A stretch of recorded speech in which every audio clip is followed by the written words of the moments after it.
We're on Jazz Street with a couple of Rochester jazz legends, guitarist Deepak Thettu and saxophonist Judah Saley. Welcome back to Jazz Street, gentlemen. Thanks for having us. It's great to see you, Derrick.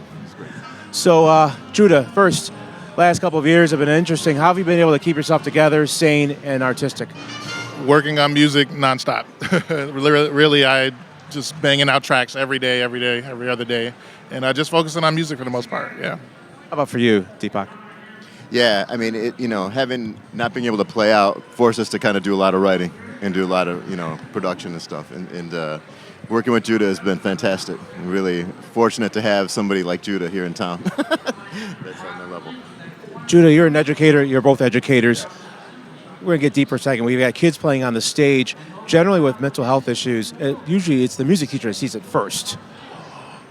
So for music teachers and educators, what are some of the signs that you notice when you see a kid struggling, a student struggling?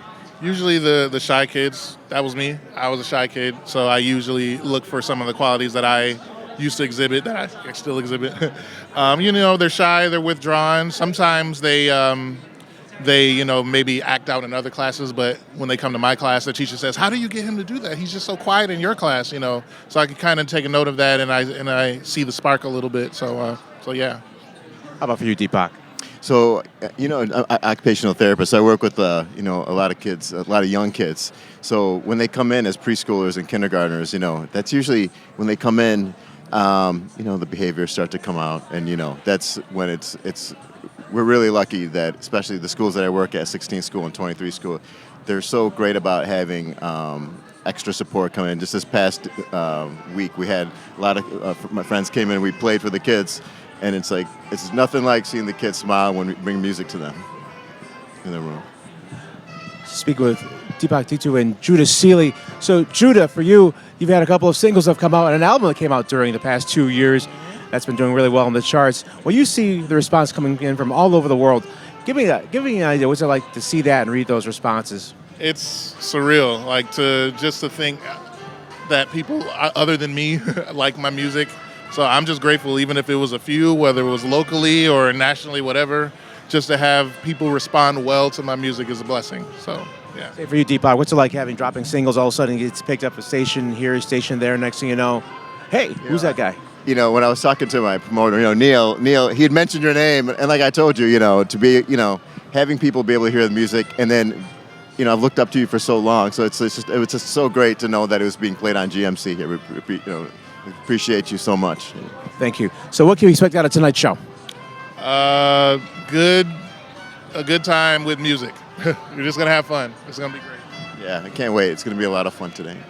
So, gentlemen, the thing is, I've noticed we've had a whole new world of listeners who've discovered jazz, not because of the history of it, not because of what it represents, but how it makes them feel. It makes them feel good. So talk about why that's so important for as musicians to make sure people understand this is really what it's about.